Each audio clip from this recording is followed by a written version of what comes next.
अस्सलामुअलैकुम वरहमतुल्लाहि वबरकातुहू। Hi friends, कैसे हैं आप सब? आई होप कि आप सभी ठीक होंगे। तो हम पढ़ने जा रहे हैं about carbohydrates. What are carbohydrates? ये कार्बोहाइड्रेट्स होते क्या हैं?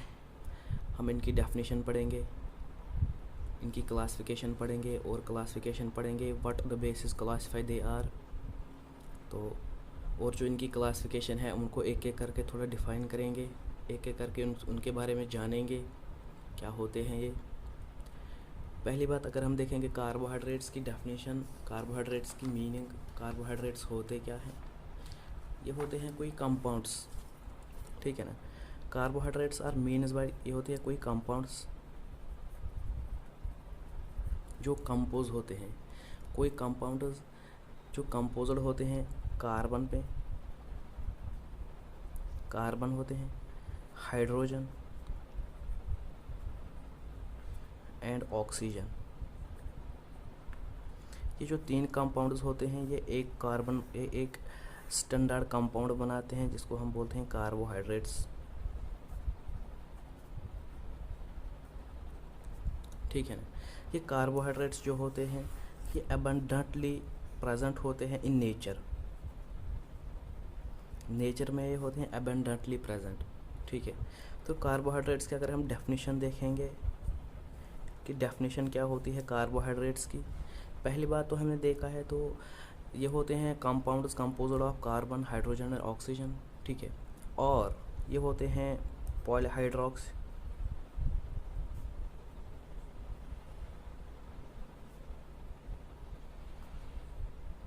पॉलीहाइड्रॉक्साइल्डिहाइड्स एंड पॉलीहाइड्रॉक्स कीटोन्स, पॉलीहाइड्रॉक्साइल्डिहाइड्स एंड पॉलीहाइड्रॉक्स कीटोन्स होते हैं।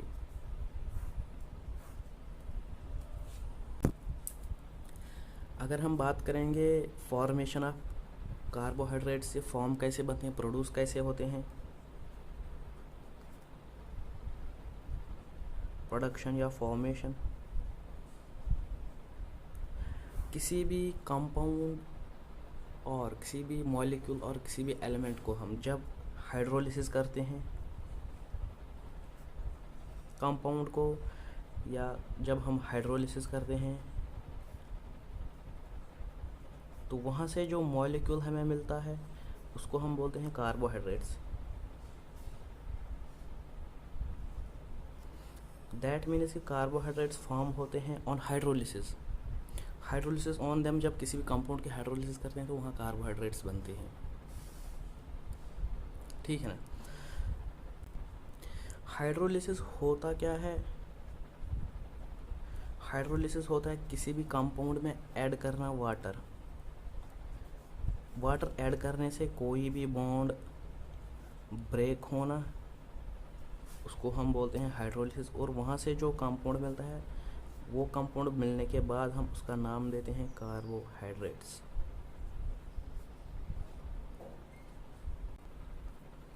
अगर हम देखेंगे कार्बोहाइड्रेट्स की सॉल्युबिलिटी की बात करेंगे, ये होते हैं सॉल्युबल इन वाटर, ये होते हैं वाटर सॉल्युबल होने के बाद होते हैं ये sweet in test,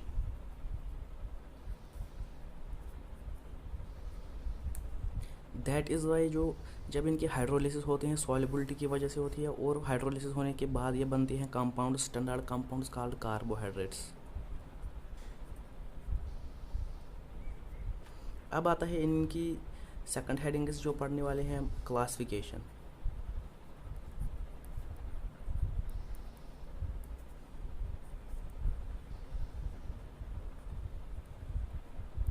classification of carbohydrates, ये मेनली क्लासिफाई होते हैं under the following groups, under three groups. ये होते हैं मेजर थ्री ग्रुप्स। पहली क्या है, पहली क्लासिफिकेशन, इनको बोलते हैं monosaccharides.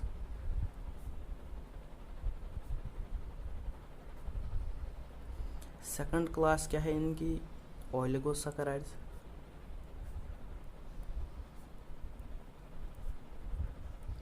And the third and the last class होती है इनकी पॉलीसैकेराइड्स।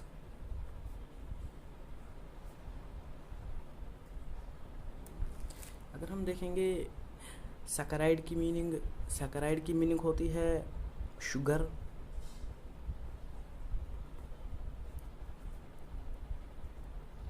एंड ये निकला है, ये कोई ग्रीक वर्ड से निकला है सैक्रॉन, इसका मीनिंग है सैकेराइड और इसको हम बोलते हैं शुगर। शुगर के बेसिस पे ये टेस्टी होते हैं और इसी के बेसिस पे इनकी क्लासिफिकेशन है, on the base of taste, on the base of sugar units present.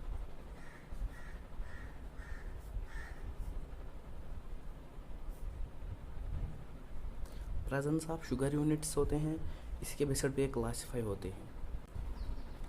अगर आप लिखना चाहते हैं, अगर आप नोट्स बनाना चाहते हैं, आप यहाँ से देख सकते हैं about carbohydrates. Carbohydrates are the most abundant molecules in nature, elements composed of elements carbon, hydrogen and oxygen.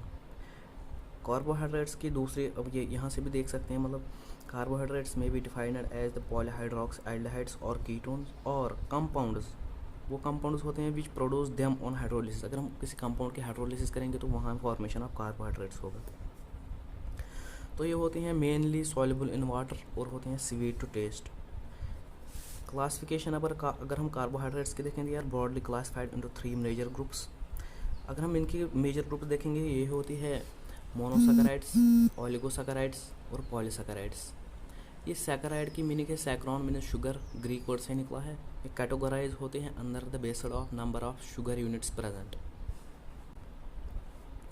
अगर हम अब बात करेंगे पहले क्लास ऑफ कार्बोहाइड्रेट्स की, जो होती है मोनोसैकेराइड्स, ये होते हैं पहले पॉइंट इनमें, ये होते हैं simplest form of carbohydrates.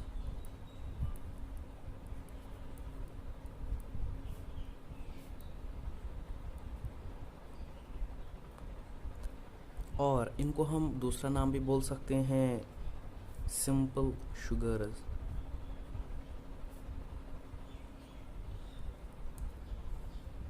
Point number 2, ये होते हैं they are colourless crystalline solids,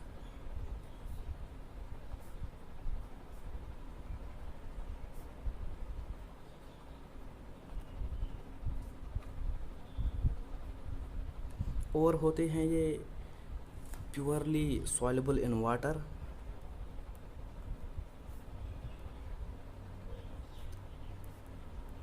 and होते हैं ये insoluble in non polar solubles.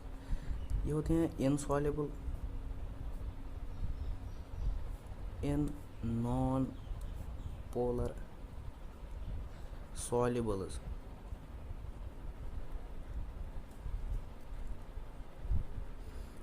ये होते हैं, ये कंटेन करते हैं, दे कंटेन सिंगल पॉलीहाइड्रॉक्स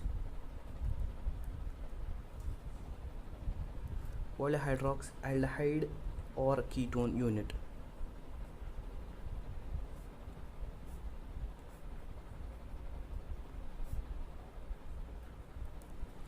अगर हम इसकी बात करेंगे, मोनोसैकेराइड्स की बात करेंगे हाइड्रोलिसिस के बारे में, ये कैनॉट होंगे, ये मतलब ये हाइड्रोलिसिस नहीं होंगे, फर्दर हाइड्रोलिसिस नहीं होगी इनकी, they cannot be hydrolysis further.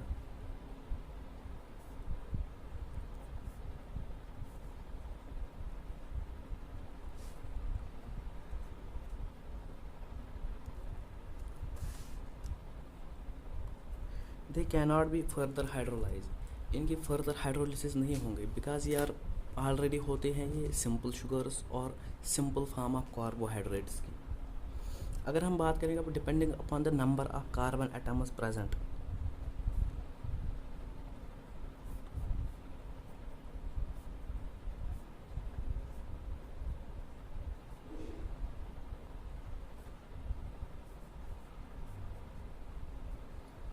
Carbon atoms, presence of carbon atoms अगर हम देखेंगे तो ये बनाते हैं ट्रायोसिस,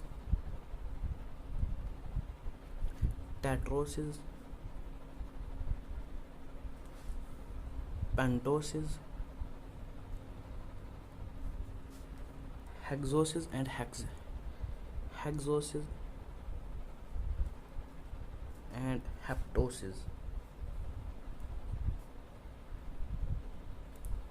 ठीक है, अगर हम अब बात करेंगे इनकी फंक्शनल ग्रुप की, प्रेजेंस ऑफ फंक्शनल ग्रुप ये होते हैं, ये बनाते हैं aldoses and ketosis.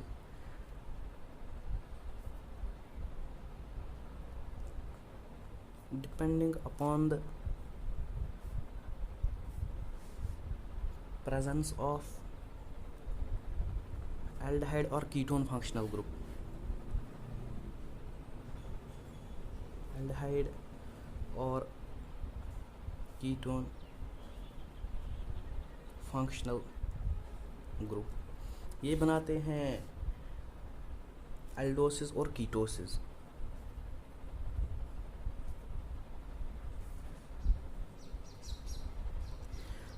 Carbon atoms, presence of carbon atoms or depending upon the presence of functional group aldehyde और कीटोन, ये हम एक टेबल में इसको हम करेंगे summarise. Carbon atoms, presence of carbon atoms, कितने कार्बन एटम्स प्रेजेंट होने के बाद ये क्या एल्डिहाइड एल्डोसिस में क्या बनाते हैं और कीटोसिस में क्या बनाते हैं।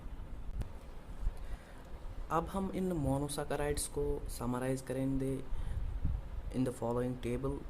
हम देखेंगे पहले नंबर ऑफ कार्बन एटम्स कितने प्रेजेंट हो गए और उनकी फार्मूला क्या बनेगी और टाइप ऑफ शुगर क्या बनेगा, एल्डोसिस में क्या बनाएंगे और कीटोसिस में क्या बनाएंगे। पहली बात अगर हम देखेंगे प्रेजेंस ऑफ कार्बन एटम, अगर 3 कार्बन एटम्स प्रेजेंट होंगे तो इनकी फार्मूला बनेगी C3H6 एंड O3। तो शुगर बनाएंगे, प्रेजेंस ऑफ 3 कार्बन एटम वाला शुगर बनेगा ट्रायोसिस। एल्डोसिस में ये बनाएंगे ग्लाइसरल्डिहाइड,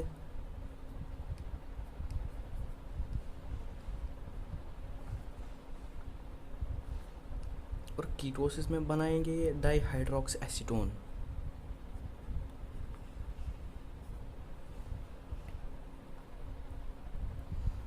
अगर अब होंगे प्रेजेंट ऑफ कार्बन एटम्स 4 की, ये होगा, ये बनाएगा formula C4H8 and O4।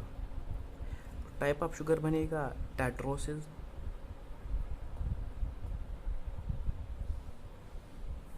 Glyceraldehyde में बनेगा इरेथ्रोस।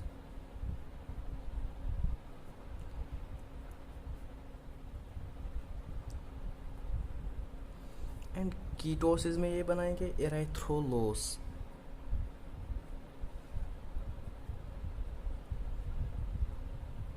यहाँ पे सभी लोगों को कन्फ्यूजन रहता है कि एल्डोसिस में क्या बनाते हैं और कीटोसिस में क्या बनाते हैं। इसकी कोई भी ट्रिक नहीं है जिसे याद रख सकते हैं, बस इसको ही बार बार पढ़ने से याद होता है, बस इसको पढ़ने से याद करना पड़ेगा। आप देखेंगे अगर हम 5 कार्बन एटम 5 होंगे, प्रेजेंस ऑफ 5 कार्बन होते हैं किसी मॉलिक्यूल में, तो वो बनाएंगे फॉर्मूला उसकी C5H10 and O5। Type of sugar बनेगा पेंटोसिस। एल्डिहाइड्स में ये बनेगा राइबोस। एंड कीटोसिस में ये बनाएगा राइबोलोस।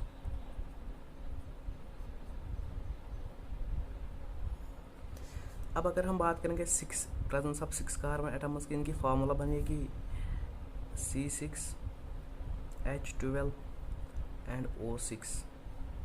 इसको हम दूसरा नाम भी बोलते हैं ग्लूकोज। और ये बनाएंगे टाइप ऑफ शुगर में ये बनाएगा हेक्सोसिस।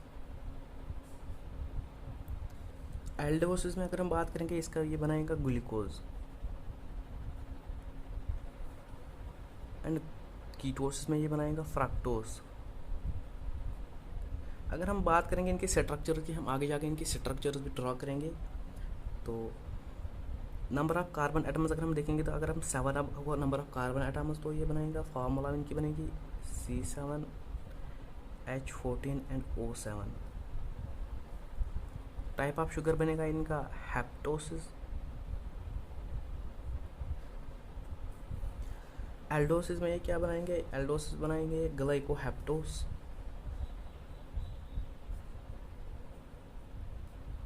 एंड कीटोसिस में ये बनाएंगे सीडोहेप्टोलोस।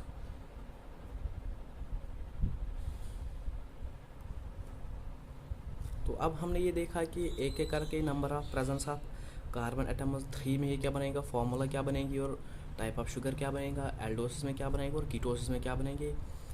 तो ये बहुत इंपॉर्टेंट रहता है, ये बहुत इंपॉर्टेंट टॉपिक, ये बहुत इंपॉर्टेंट चार्ट है कार्बोहाइड्रेट्स के बारे में, कार्बोहाइड्रेट्स की क्लासिफिकेशन, मोनोसैकेराइड्स के बारे में। अब हम देखेंगे कार्बोहाइड्रेट्स की दूसरी क्लासिफिकेशन, ओलिगोसैकेराइड्स की। मोनोसैकेराइड्स के बारे में आप एक और पॉइंट याद रखना, जो अबंडेंट, मोस्ट अबंडेंट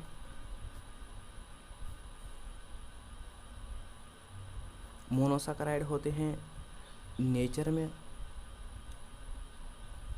वो होते हैं 6 कार्बन वाले, जिसको हम बोलते हैं, जिसकी फॉर्मूला हमने अभी देखी C6H12O6, और जिसको हम बोलते हैं दूसरा नाम ग्लूकोज भी। ग्लूकोज की फॉर्म में ये होता है डी ग्लूकोज। तो ये एक इम्पॉर्टेंट पॉइंट था अबाउट मोनोसैकेराइड्स। तो अब हम देखेंगे ओलिगोसैकेराइड्स।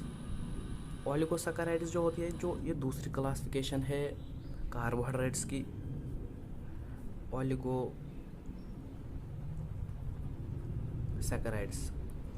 ओलिगोसैकेराइड्स को अगर हम देखेंगे, ओलिगोसैकेराइड्स क्या होती हैं, ये होती है consists of short chain of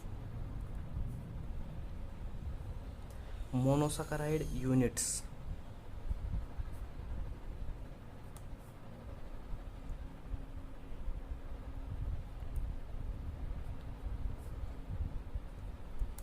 monosaccharide units क्या होते हैं, ये होते हैं 2 to 10 यूनिट्स की, जो 2 to 10 यूनिट्स की चेन होती है, ये बनाती हैं ओलिगोसैकेराइड्स। अगर हम देखेंगे ये मतलब टुगेदर अगर ये बॉन्ड बनाएंगे, ये बनाते हैं यूनिट्स के बिटवीन जो बॉन्ड बनाते हैं, ये बनाते हैं glycosidic bond.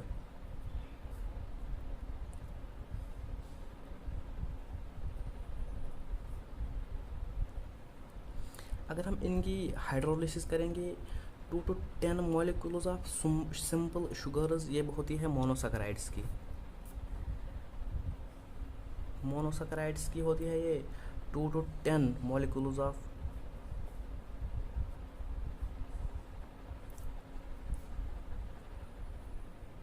Simple sugars.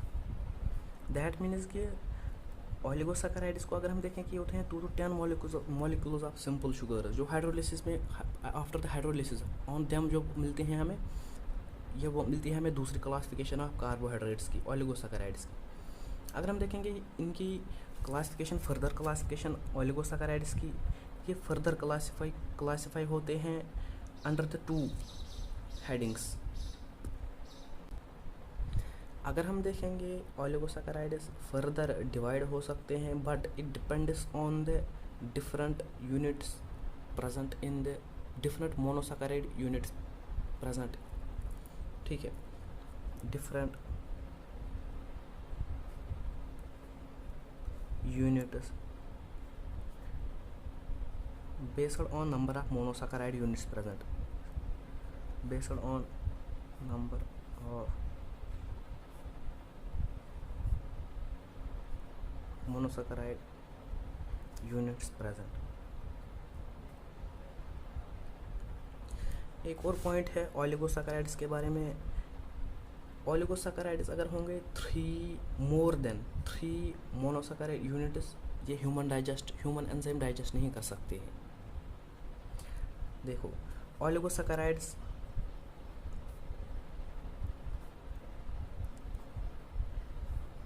With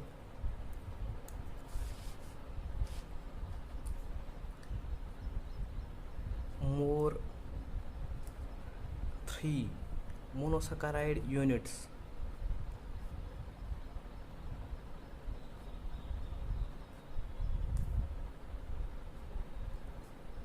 ये यूजुअली ह्यूमन एंजाइम डाइजेस्ट नहीं कर सकते हैं, और not digested by human enzyme.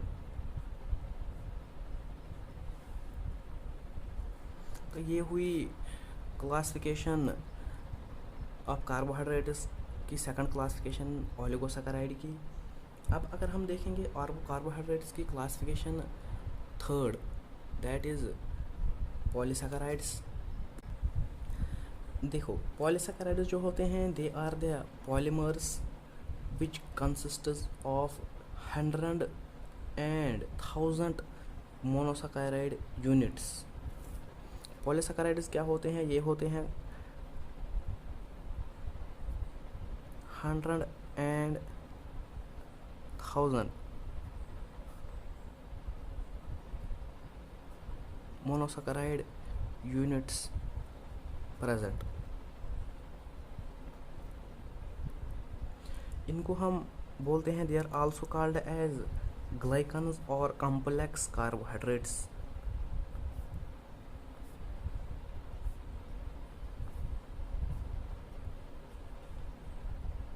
ग्लाइकन्स और कॉम्प्लेक्स कार्बोहाइड्रेट्स।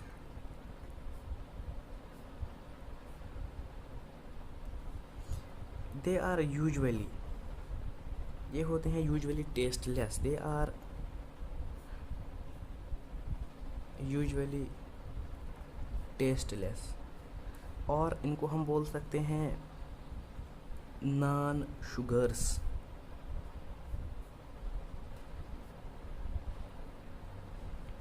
इनकी जो मॉलिक्यूलर रेंज होती है, they have the high molecular range.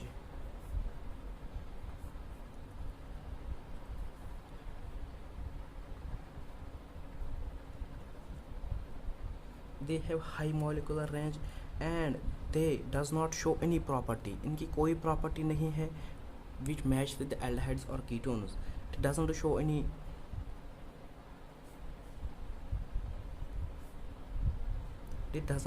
Any property of aldehydes और ketones। पॉलीसैकेराइड्स होते हैं ये फर्दर क्लासिफाई होते हैं 2 टाइप्स में। फर्दर क्लासिफाइड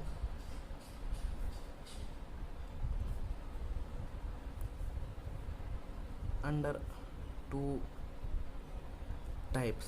पहला टाइप क्या होता है? ये होते हैं होमोपॉलीसैकेराइड्स,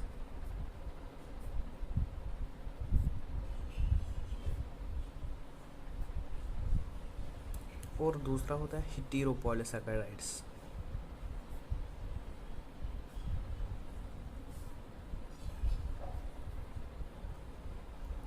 अब हम देखेंगे इनमें से एक एक करके। पहले देखेंगे होमोपॉलीसैकेराइड क्या होते हैं और फिर देखेंगे हेटेरोपॉलीसैकेराइड क्या होते हैं।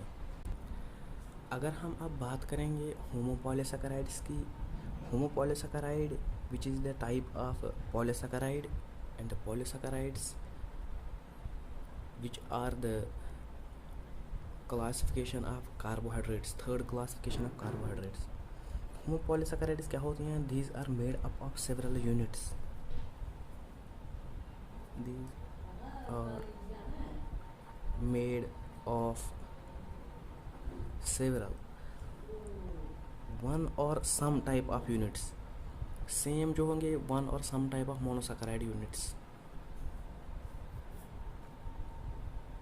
Same one or some type of monosaccharides.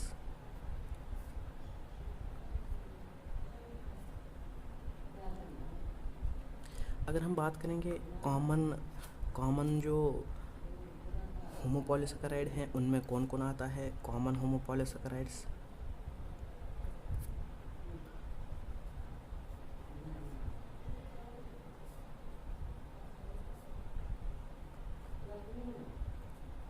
Common homopolysaccharide में पहले आता है स्टार्च, दूसरा आता है डेक्स्ट्रनस, और आता है ग्लाइकोजनस। इसमें आते हैं डेक्स्ट्रनस एक और डेक्स्ट्रनस अलग है।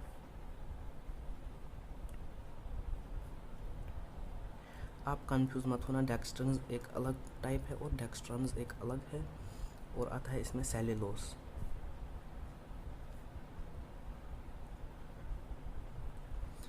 तो ये हो गया होमोपॉलीसैकेराइड। अब अगर हम देखेंगे हेटेरोपॉलीसैकेराइड्स क्या होते हैं।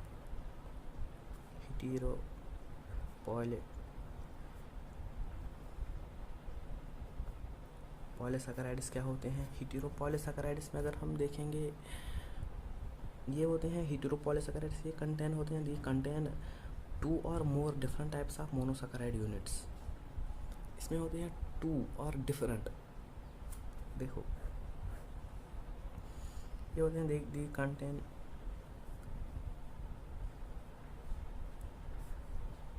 2 और more different types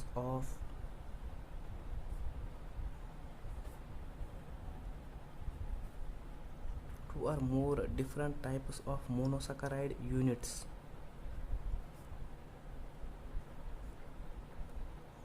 monosaccharide units या monosaccharide units or their derivatives।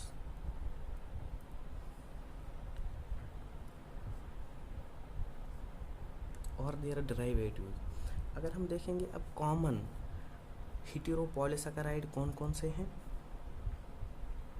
Most common हेटेरोपॉलीसैकेराइड,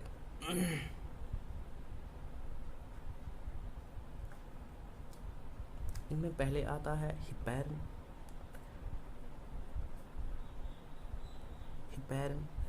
और दूसरे में आता है, दूसरा टाइप है इनका कॉन्ड्रियोटिन सल्फाइड,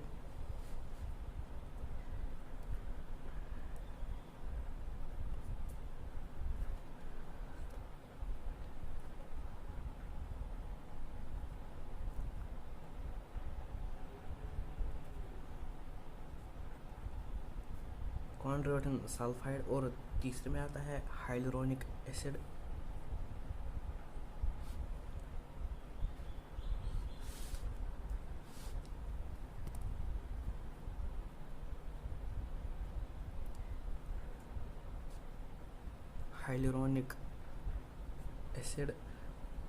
और ये हुए सम कॉमन हेटेरोपॉलीसैकेराइड, अगर हम सैकेराइड से है, और है इसमें एक डरमेटोन सल्फाइड।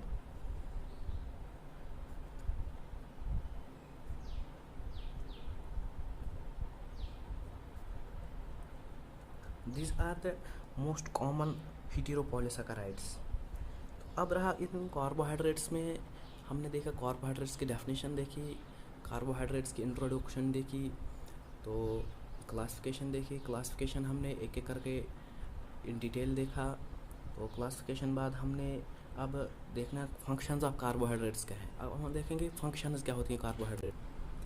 अगर हम फंक्शंस देखेंगे कार्बोहाइड्रेट्स की, तो पहली फंक्शन है इनकी, they are the most abundant diet resources. They are the most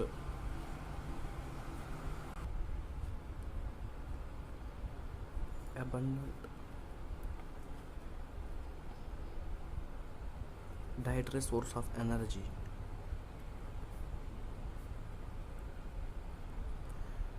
क्योंकि अगर हम इसका कैलोरिक वैल्यू देखें तो ये है 4 कैलोरीज पर ग्राम फॉर ऑल ऑर्गेनिजम्स। दूसरी फंक्शन क्या है इनकी, कार्बोहाइड्रेट्स जो होती हैं ये प्रिकसर्स होती हैं फॉर मनी ऑर्गेनिक कंपाउंड्स के लिए। प्रिकसर्स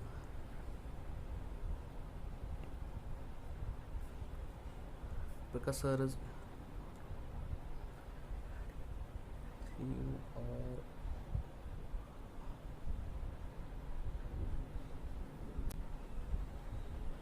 precursors for many organic compounds or many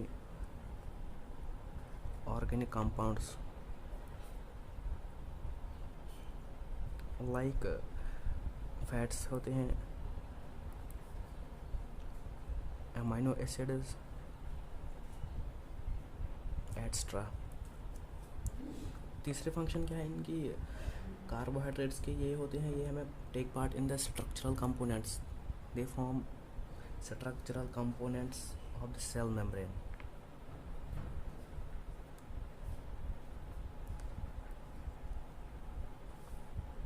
structural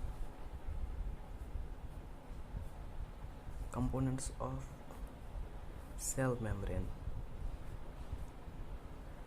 और ये होती है, ये मनी मोस्टली ये हमें ये मोस्टली यूज़ होते हैं for the formation of exoskeleton in insects.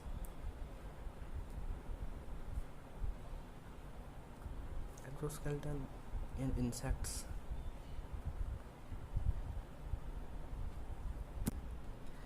Carbohydrates जो होते हैं ये यूज़ होते हैं as dietary fibres. Carbohydrates serve as dietary fibres. They serve as dietary fibers like non-digestible carbohydrates में non-digestible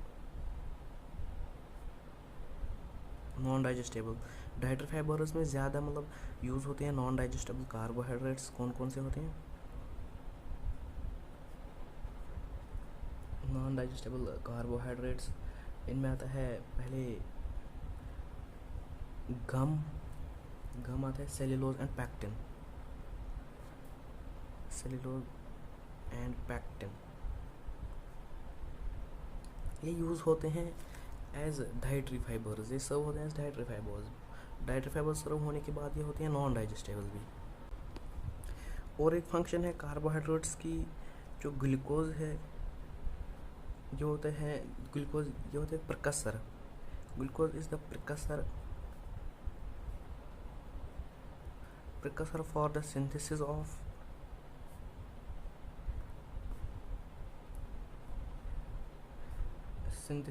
glycogen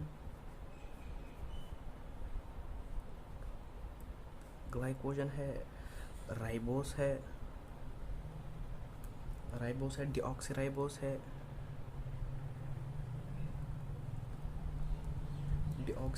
glycolipids as well as glycoproteins and glycoprotein। ये हमें use होता है glucose is also type of the carbohydrates. ये हमें use होता है for the